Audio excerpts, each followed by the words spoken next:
Folks, it's so good to be back. It is Dave the Drummer. This is the Talking Drum, the third season. We want to say thank you for joining us. We got a new perspective on things. We're switching things up a little bit. Before, we were a TV show and we were a YouTube show, and now we are predominantly a podcast.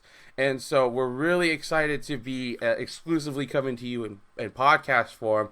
And we're capping this off with a very special interview with a very special drummer that I'm a very big fan of. This is probably you can't see the smile on my face right now, but it's about the size of from here all the way to Manchester. My guest today, please introduce yourself. Hi there, Dave. I'm Andy from the band Doves.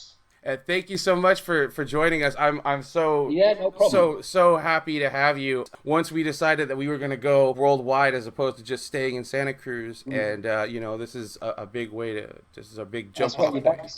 Yes, Santa Cruz. Yes, yeah. I love being here. I've been here for about 10 years now, and I moved here for what you would call uni, right? And so I really, can't see myself anywhere else. I'm also an hour away from the place I saw you guys, which is the Fillmore, right? I know you guys know the Fillmore. Oh, yeah. And I was awaiting the return until all this, kind of came down from the mountain, so to speak. And so, hopefully things get back on track 2021 and, live music gets back on the road and the whole 9 yards. But let's go ahead and get to the interview, because I know that you're a busy guy. I know you got stuff to do. I know you got records to sign. I know that much. So can you tell the listeners about your influences as a musician and also as a drummer? I guess firstly, I'm not one really for listening. I know, I'm not one for just listening to the drums. I kind of, when I listen to music, it's almost like a secondary thing. I guess that's like maybe a lot of musicians, you're listening to the overall band. So I couldn't say at the moment who. I can tell you probably growing up, which drummers, were an influence and who I used to, really listen to and really study. Sure, lay it on me. Yeah, well, I guess people are, from I don't know. I mean, I was lucky enough to start playing drums when I was probably about. Both my brothers decided to play guitar, so I was like, if they're going to play guitar, I'm going to play drums. Just to be, sibling kind of rivalry. So I was lucky enough really to start. I was about sort of 10 or 11, and I did the classic thing just on biscuit tins for a couple of years. Yeah, because I really had to prove. And, I had to save up to get, my first kit, so to speak. So I had to, prove to my mum that I was, reasonably serious about it. But, I mean, I grew up in a house when there was always music around. My mum was always playing stuff. So, and I had an elder brother who was very much, getting into rock music. So he used to pick up on his records. But yeah, I guess, sorry, I'm rattling on a bit here, but yeah, drummer-wise, I guess, people like Stuart Cotton. I was a massive Police fan. I loved him. Keith Moon from the Who was another really early band I really got into. Jimi Hendrix, for some reason, I just connected with him when I was 12, so I used to love Mitch Mitchell. Yeah, and then I guess later, when I started getting more into, I suppose, funk and stuff, Elvin Jones and people like that would become more of an influence. But again, I suppose earlier on I used to, study these people. But as you got more into kind of the process of trying to write songs and stuff, it became less important for me to, and it was about the overall song and not playing too much, I mean, I went through the process, I guess, as a lot of musicians do, of, I guess, kind of showing off. How many fills can you rock in 2 minutes? I was as guilty as that as anyone. And I guess as you grew up and playing in lots of bands, and you just learn that maybe kind of economy is a better way to go. And Big Boy, he's talking about how much he loves Kate Bush. Oh, right, yeah. I know that cast. And I'm Right, shocked. right. I am crazy just thinking like Big Boy is talking about he's going to school, he's Yeah. riding his bike, and he's listening to Running Up That Hill, and it's super iconic for him, right? So it Yeah, influences, right? Our influences come in yeah, all different places. yeah.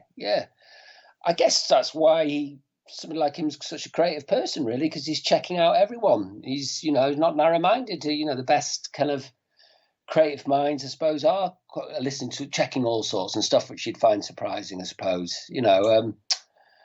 Um, but I don't. Yeah, what musician? I mean, I guess growing up in Manchester as I did, bands, I suppose, like the Smiths and New Order were really, because I was seeing, as soon as I was old enough, I was going to gigs, and I was going to see, I was lucky enough to go and see those bands. I got swept along in the old sort of acid house thing in very lucky, really lucky timing.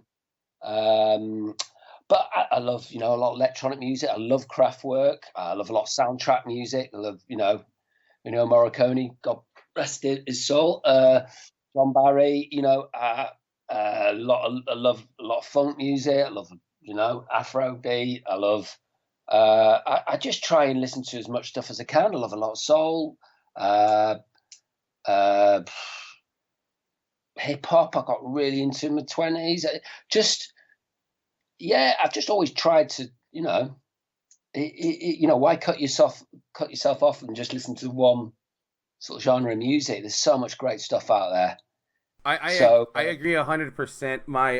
My dad took a lot of heat from his brothers. yeah, Listened to a lot of black music when he was a teenager, and yeah. I'm Mexican American, and so it's All not a right. very usual thing. So he listened to a lot of funk, loved Earth, Wind, and Fire like to Oh death, yeah, right? And so my dad showed me early on what it is to have some variety in your taste of music, just because yeah, it is really good to be able to be open to all the sounds of the world and not necessarily just like, oh, I'm a country guy or I'm a rock guy. It's like you got to kind of go all over the place if you really want yeah. to really get the most out of the gift that is, that is music, really. So he was playing all sorts in the house, and yeah, you soaking it in, and musical education, I suppose. Yeah, Yes, sir. I would definitely call that a musical education, going through your parents' 45s and going through all the LPs that they have. I just have so many countless memories of just spending time with my dad, just him just playing LPs and making food. And, right. it's great. It's great. So, Right. second question. Second question. Um, you work in you play with Doves, and you are also playing with Black Rivers with your brother, right? Yeah. What has been your personal experience for playing in a band with your brother? Like, what kind of experience have you had? Do you have any tips and any pointers to keep the family relationship good? Sibling. Because we've seen Yeah. things like Oasis, where those brothers, they just it gets Yeah. nuclear, and you guys seem like you're like the opposite of that. So I mean, what does it take? To keep your brother and you Well, on good terms, to and you keep going because you've been playing with him for yeah. quite a while. But I suppose Oh, if it's a since regular about thing, 12. Yeah. you know, I guess, yeah. I mean, we have our little moments like all brothers do, but on the whole, we've, I mean, we've been blessed with a great relationship, really. Um, and yeah, I think just giving each other space, giving each other respect. We've never had that competitive thing that maybe that a lot of siblings have. We've never had that one-upmanship that I hear, friends and have with the brothers or sisters. So we've never really had that, and we've always tried to sort of, yeah, I guess, work to the common cause. Really, we've always had a chemistry between us. And because we've grown up, maybe with a lot of listen to the same music, we have kind of maybe guess. A shorthand, really, that we don't have to. A lot can get unsaid, and we can just crack on with stuff. But in terms of, yeah, kind of just getting on with each other, yeah, just give each other room, give each space, give each other respect.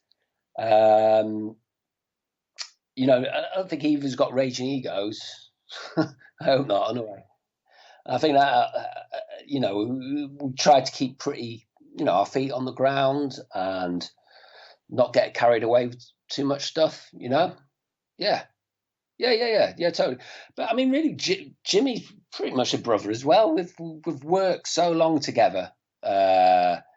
There's a certain chemistry between us three which when me and Jez were working as Black Rivers, wasn't there. It was something. It was something else, which was great.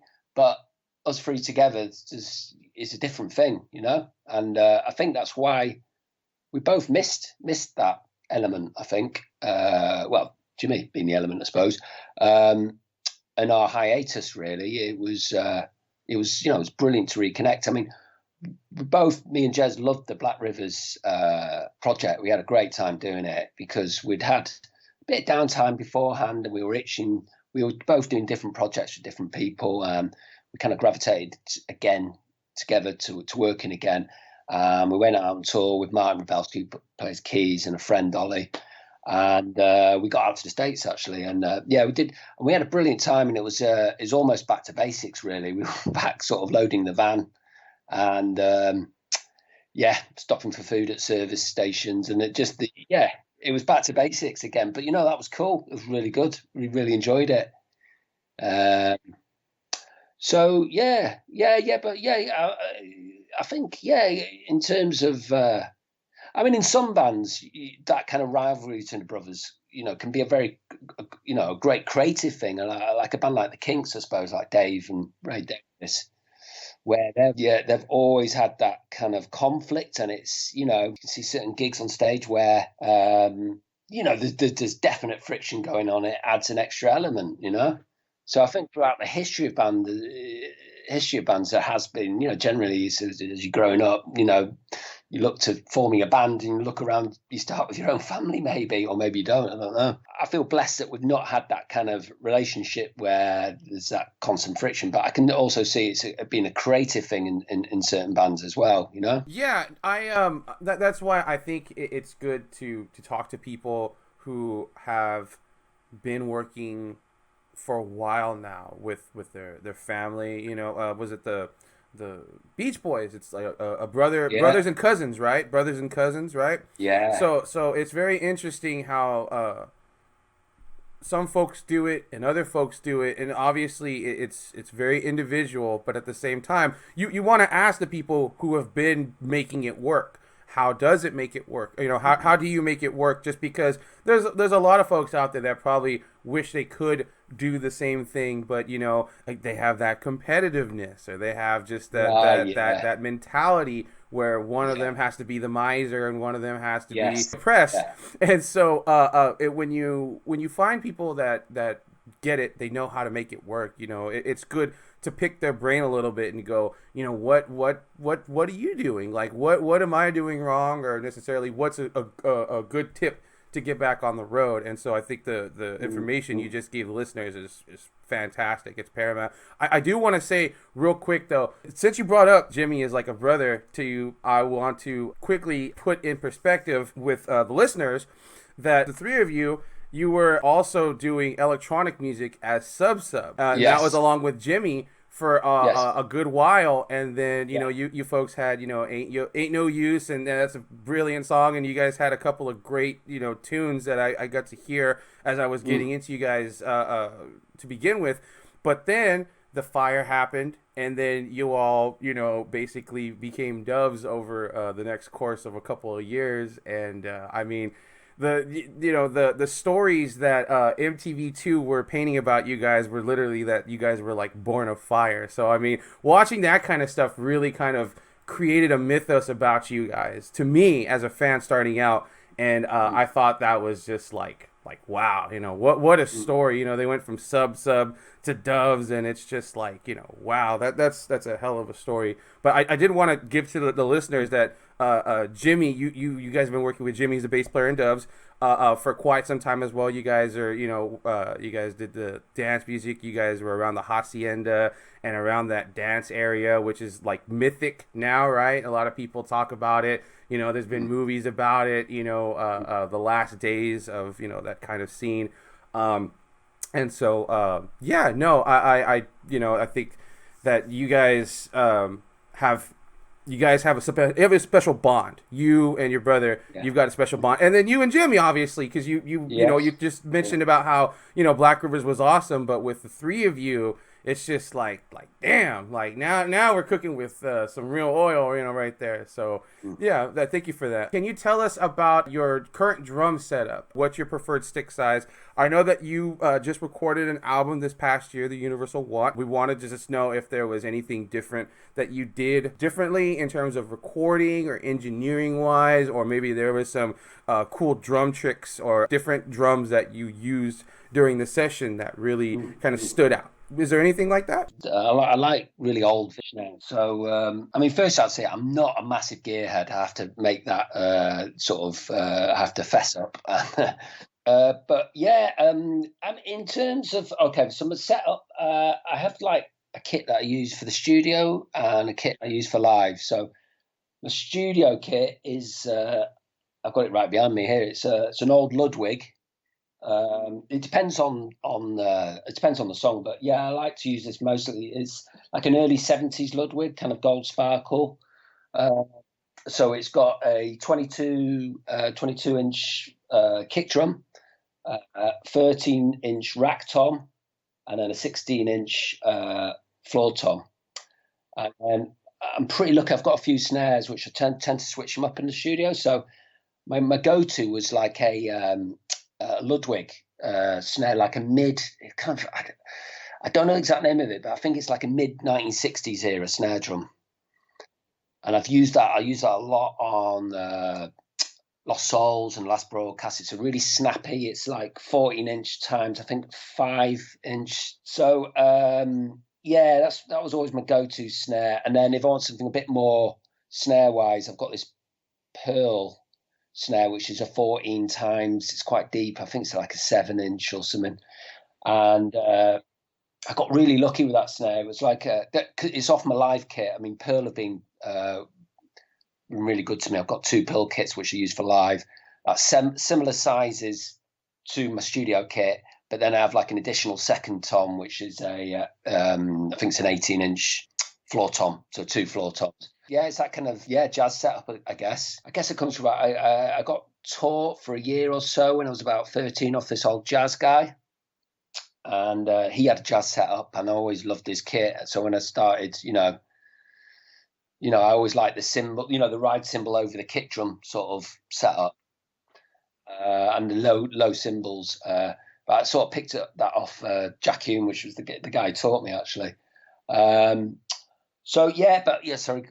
Going back to Universal One, the only new piece of gear really I bought was this. I went in the studio whilst we were recording called Eve Studios, which is near Manchester, and they had this lovely little Premier, like a little gold sparkle. I'm looking at it now.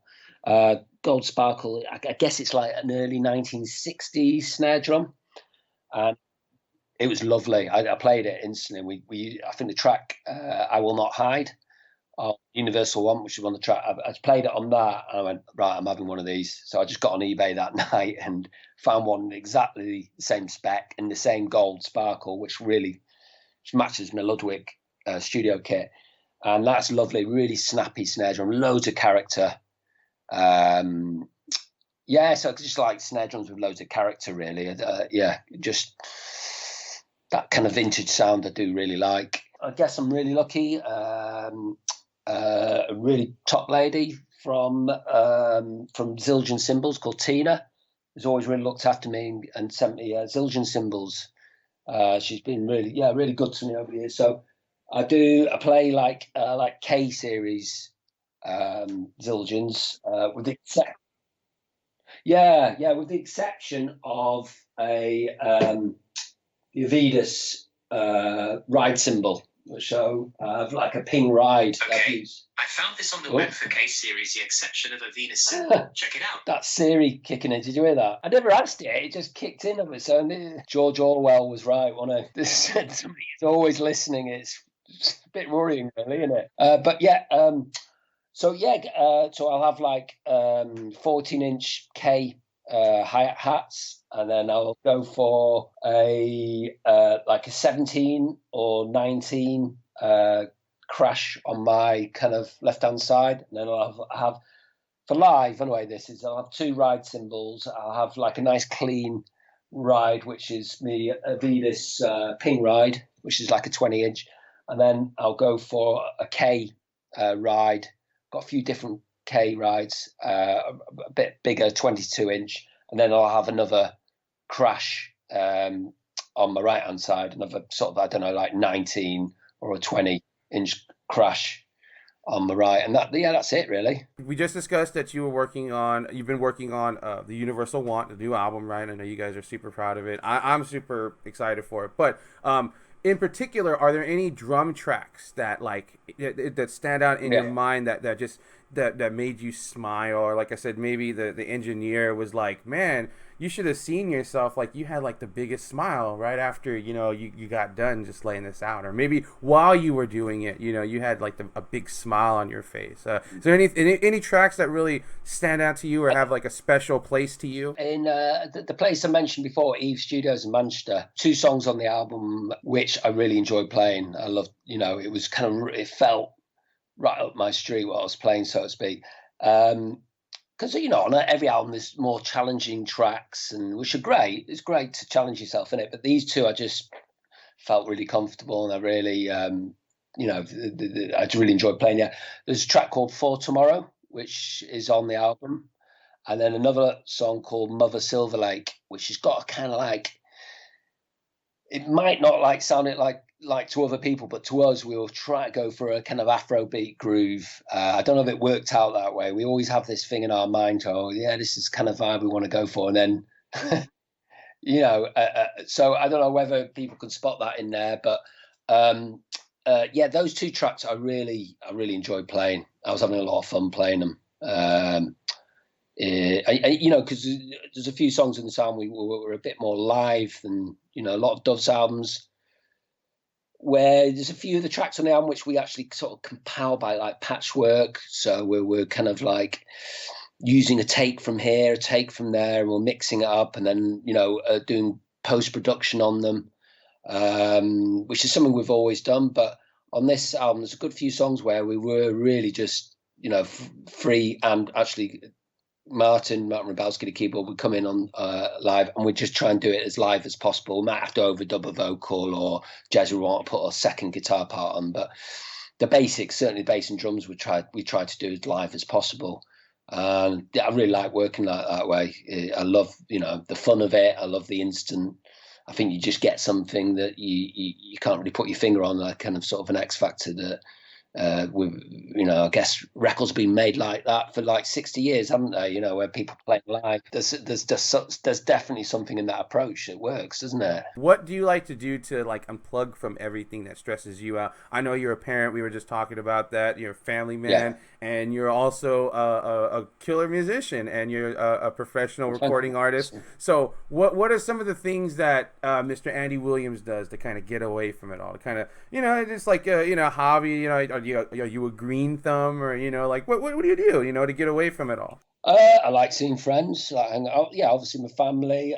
Spend time with family. I love seeing friends. I'm looking at enough to have good friends who will hang out. Then I'll go for a curry, go for a drink maybe. I try in these days trying to do a bit more exercise. So I do a bit of running.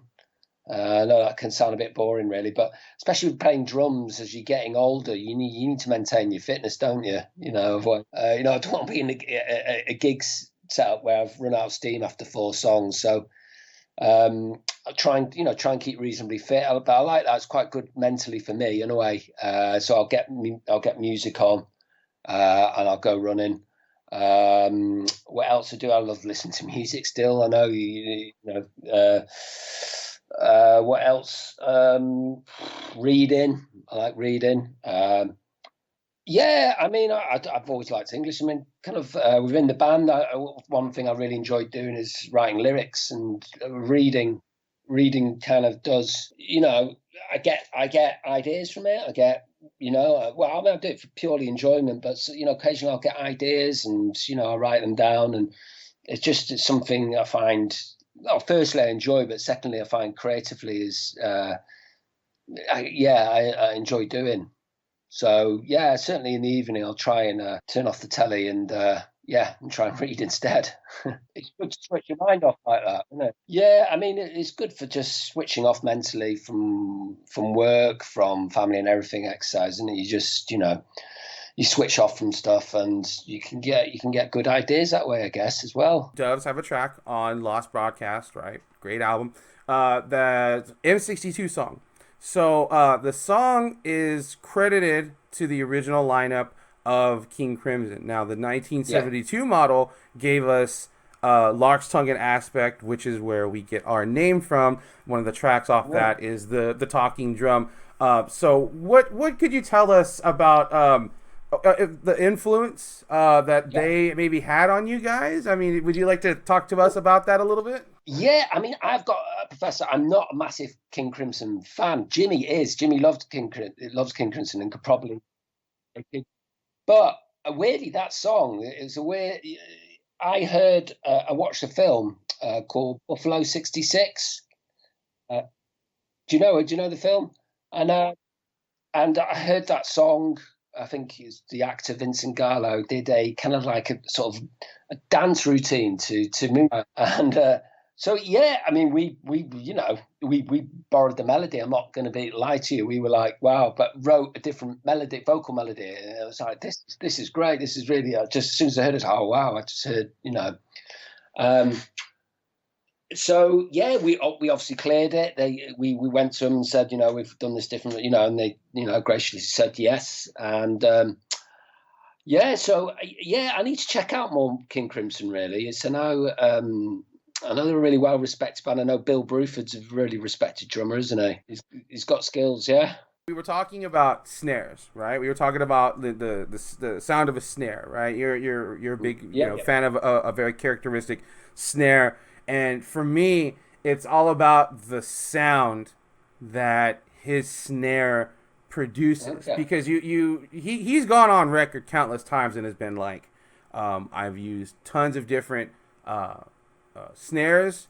And he's like, so when people come and talk to me and are like, oh, it's always the same across all the way through, it's because he's tuning everything the same way, right? But the thing is he's got a particular tuning, and the way he explained it, if I'm not mistaken, was that when he was playing with Yes early on, they're so loud that he was having to punch through sonically. And so he was having to find that right sweet spot where he would be able to hit the snare, so it's going right through Chris Squire and Steve Howe and Rick Wakeman and before them.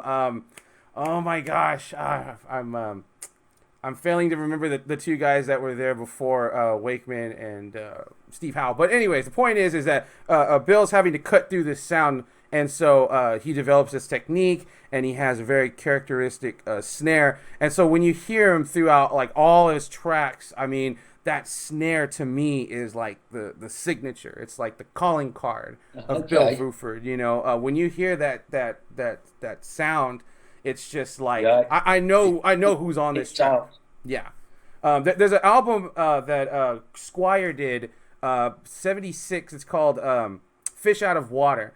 And Bruford plays on a majority of the tracks on that, and that snare is just still there. It's very restrained because he's not kind of throwing it all out there like he would for, say, UK or for King Crimson or even for his own Bruford stuff later on in the 70s. But that snare sound. I mean, what an amazing thing to have a signature that you can spot his sound, off a mile away. I mean, that's the ultimate, really, isn't it, in people's playing. And if you can go, well, that's that's John Bonham, that's Keith Moon, that's the ultimate, isn't it? Really, to be able to somebody to have totally their own sound. So let's listen to some of Andy Williams in action. This is a live show in 2000 that Andy played with Doves when the band was first kind of getting out there and playing live shows. This is the track Fire Suite, which is probably one of my favorite songs they've ever made. And let's get to that right away.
Go back to Stuart Copeland. You mentioned you're a big fan. So yes. true story.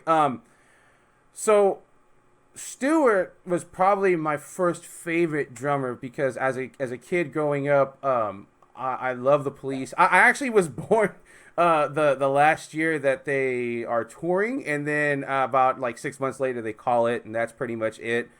Touring or just being together, But Stuart very influential on myself, and I just loved how low the some of those toms that he had, and then he uses roto toms, and so it sounded so cool to me. I always thought it sounded so cool, and then later I get into Bruford's UK stuff and his Bruford stuff, and he's using the roto toms there too, and so. Stuart Copeland, definitely a big one on me too, but he's got a very signature sound as well. But his big thing is I think he's just really fast with the toms and for his hi-hat work, because that's why I think Peter Gabriel got him for the song's called Red Dust or something like that. It's on the second 80s Peter Gabriel album, but he got Stuart Copeland to work on that. It's Red Rain. That's what it is, Red Rain, and he's so fast, right? And Stuart's another one who he goes and he tries to go for these different feels. I mean, people had said for a long time that Police were like white man's reggae, right? And they were initially like kind of a punk band, and so they're like punk reggae, right? I mean, that's very unique. And then he's got all these different styles that they go down, like Mrs. Gridenko. And driven to tears, and Spirits in the Material World. He does all these different sounds and these feels and whatnot. So I mean, when I like to think when I hear Stuart playing too, I can hear Stuart's work. Oh my God, bass player. I forgot what his name is. Stanley Good? No. Crap. I forgot what his name is. There's Stanley Clark. Stanley Clark, he has an album where Stuart Copeland plays on a track, and it sounds so good, and you're like, oh my God, I'm pretty sure it's Stuart Copeland, and you go and look at the album, and it's him, right? So, I mean... I remember Stanley Clark. Stanley Clark, he's a sort of School Days, is that one of his songs? School Days? Yeah, I remember seeing him we have a program, we used to have a program called the Old Grey Whistle Test. Everyone in the 70s and 80s, all the great bands played it. And it's one of those that introduced so many stuff. So I remember seeing Stanley Clark on that. I was like, wow. Stuart Coton's incredible, just a force of energy, wasn't he? He's just, because the Police were a great pop band as well, but pop with dignity really, and just. Great songwriting, especially those first two albums. And something at that age when I was about sort of 10, 11, I just started listening to, wow, I love, firstly, I love these songs, but I love the drums, what's going on. Then you learn, who is playing the drums, and then you have a go at trying to emulate, which is nigh impossible to emulate somebody like him. But yeah, he's a unique player, isn't he? And he's just you can, like you said before, you can spot him off a mile away, can't you, when you hear him play? I suppose we spoke earlier at the moment, which I'm sure is the same in the US. Venues obviously are not open at the moment, and it's kind of the whole industry around that, including all the on stage people who help gigs happen, like the monitor guy, the out front sound, or your on stage techs, the lighting. All these people at the moment are really suffering. They can't earn a living. So there's kind of a movement in the UK at the moment called #WeMakeEvents, where they're just trying to, raise awareness really of and get some government help for all these self-employed people who kind of make not just music gigs, but also kind of events happen. And a lot of this talent is going to be kind of lost if they can't obviously earn a living. They're going to have to get jobs elsewhere. So I guess it's going to be the same situation in the States. If we lose that, we're losing a big part of culture, really. If gigs and festivals can't happen, we're all going to be poorer for it, really. So I guess that's my plug. Go and check him out online. Hashtag we make events. Also, just a quick question. Folks can go and check out Dove's back catalog through Spotify, right? I know that that you guys just created the ability to have a playlist. You can create a playlist, your own playlist of Dove songs over the last 20 years that you guys have recorded through Spotify. What about the Black River stuff? Is that as easily accessible? Can folks go to like Yeah. their YouTube or iTunes or Apple Music, whatever it's called now? But is Yeah. Black River stuff? Can you find that on Spotify too? Yeah, it's all available there. Definitely. Awesome. And finally, what about the subs? I haven't asked yet, but the sub music that you folks had worked on, is that available on streaming services yet, or can that be made on streaming services? Most of it is, I think. Yeah, most of it is, I think. I mean, if you if you listen to the later stuff that we did a collaboration with Tricky. Don't know if you're aware of the artist Tricky. And Bernard Sumner of Sub. And if you listen to later stuff, we did collaborations with those two, and we were starting to use more acoustic instruments. You can definitely hear it wasn't an overnight thing with Dove start putting down our samplers and keyboards and picking up instruments. We were starting to go that way towards the end of Sub anyway. So I guess if people want to trace the lineage from Sub to Doves, because obviously a song like Space Face or Ain't No Love, which are Sub songs, you hear those and you go to Lost Souls, it seems like it's a massive leap. Actually, it's not the full story, really. Yeah, later in Sub, we were going back to, before the fire, we were going back to playing instruments. So yeah, I guess that should be available on streaming services and certainly YouTube if people are interested in just having a look how we ended up as Doves, I guess. Yeah, I would definitely say if you're like me and you're kind of curious to see what you guys were up to before, like I was a big fan of This Time I'm Not Wrong, and the tricky stuff I'm a little less acclimated to, but I mean I loved that song, and I could totally see the beginnings of what would become Doves in that song. And so for me, I was like, oh man, like I wonder what else they've got, right? So if there's any folks out there that are new to Doves or just new to the Williams brothers and Mr. Jimmy, that they'd be able to go back and say, oh, well, I can go to YouTube and I can go check out, Blue Water and Ain't No Love. I can go check out their older stuff just to see kind of like what they're up to, because it's always good to be able to go and check out what they were doing and if it led up to what they're doing now. So that's a fantastic thing to be able to have that accessible, worldwide. Because some people, it's just on a CD somewhere. Like, oh man, I have all that old music somewhere that I used to do, and some folks, they get to have it on streaming services. Yes, yeah. It's all on. If it's not on streaming, it'll be definitely on YouTube. Anyway, there was an album, the last album, Subsub, which is actually quite hard to get in physical version of it. It's called the Delta Tapes.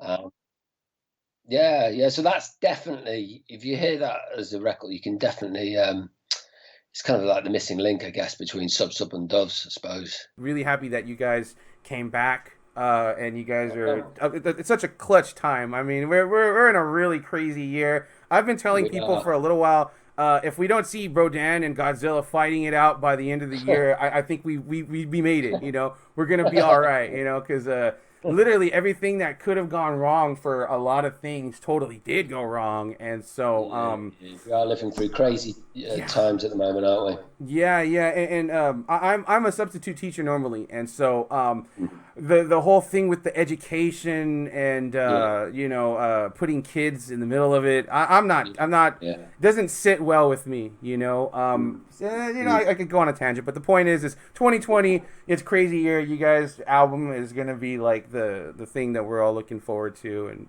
super excited about. But just a little quick side story before I let you go is we talk about building the relationships between our families when we're playing music together. And the first time I really tried to work with somebody musically, it was my brother, and I was singing "Caught by the River," and he plays drums. I'm a drummer, he's a drummer, but I'm a bit more willing to kind of put myself out there. Like he's only really he just likes being a drummer, which is 100% fine. But me, I've kind of expanded. I play a little bass and keys, but we had just lost our dad. When we started doing this, right? Because sometimes you sing to comfort yourself, at night or in rough situations, and this kind of felt like a good thing. So after a while, she started playing drums, and I started singing to the song, but that's why I wanted to kind of get that question about having a good relationship with your family and playing music, because it's so easy to have these mentalities where it's toxic. There's no that's why I said you got to have the love. If there's no love there, then it's just like animosity, and animosity can create good things, but not all the time, and it's not a good percentage either. So no, definitely not. It's important. You gotta show that brotherly love. Absolutely. It's a lovely thing to be able to play. You and your brother. It's a great thing. It's a bonding thing, isn't it? I'm very sorry to hear about your father. We all we all. He lived a great life. He was pretty young when he passed away. But the thing is he really taught me what it was to live. Like to experience and really get the most out of life. It really open your eyes to that. You can't say better than that, can you? Yeah.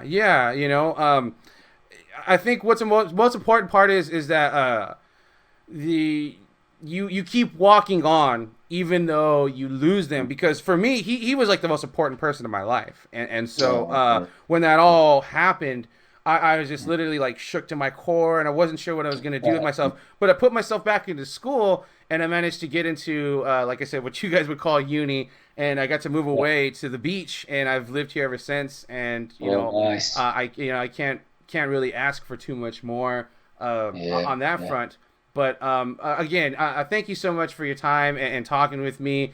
I do want to tell you one more quick thing, is that the folks at the Doves forum, the original forum that created the Doves official Facebook, whatever it is now, they actually encouraged me quite a lot to go after you, to go and interview. But that's because they love you. Like, we all love you. We love you guys, right? But at the same time, it was like kind of intimidating. It's like, I've asked for a couple of different drummers, and they really didn't hit back, and that's fine. They can choose to go down that road, but you did, so that's why I'm like super grateful and super thankful, and if you want to do an hour early, no problem, because I'm just super glad you wanted to come on, because this is such a big deal for me. Some of the fills that you've laid out over the years too.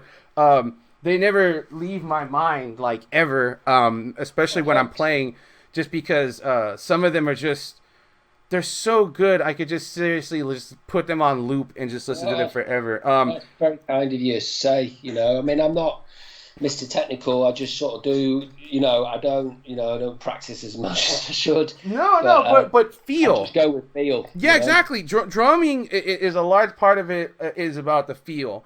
I'm a big improv guy, so I'm like, if you just throw me into an element, I will go and make the most of it, and it'll probably get exciting, because then you got to start thinking on your feet, being crafty, and that's the key thing about being a drummer is you have to be on your feet. You have to think on your feet and be crafty, because things can change on the fly, and you've got to change there with it. But something like Meet Me at the Pier, right? It's very simple. It drives, but it's just so good, because it's just it's simple, it's smooth, and it just pushes along, right? And so things like that are the reason why I was like, I'm gonna reach out to I'm gonna reach out to Andy It sounds crazy, but you know, he has done stuff drumming wise that I love to death. So it's not just me being a fan, it's me going and saying, okay, well, what has he got that really makes me like smile, or like really like, and tons of them. You were talking about an Afro beat, and the thing that came to mind immediately when you said that was There Goes the Fear, the very end, the outro, right? Yes, the kind of it's like it's a samba sort of vibe, isn't it? Yes. Yeah. Love it. I loved it ever since the first time I heard it on the BBC One premiere. I got an MP3 of it right before the release of the official single, but I was like, I love this song. Love it. Oh, great, man. Yes. Yeah, no, a lot of people connect with that song. It's done us a lot of favours over the years, that song. A lot of people just connect with it, and yeah, it was good fun to make as well. It was good experience, that one. Beautiful song. Okay, well, I'll let you go, Andy. Cheers, Dave. Hey, take it easy. Like I said, I'll be in touch with details and whatnot, and have a good one, okay? Good luck with all your podcasts and all that. Nice to talk to you. Yeah, absolutely, man. Take care of yourself. Godspeed, okay? Take care of the family. Come on. All right. Thanks, man. No problem. You too. Talk to you later. Bye-bye. Hey, again, thank you so much, Andy, for coming on. We really appreciate it. Pleasure. We will be back with a new episode and a new guest. I haven't decided if we're going to switch it up from Santa Cruz to worldwide, but I guess we'll see how that turns out. But until next time, this is Dave the Drummer saying thanks for joining us, and take care of yourselves out there.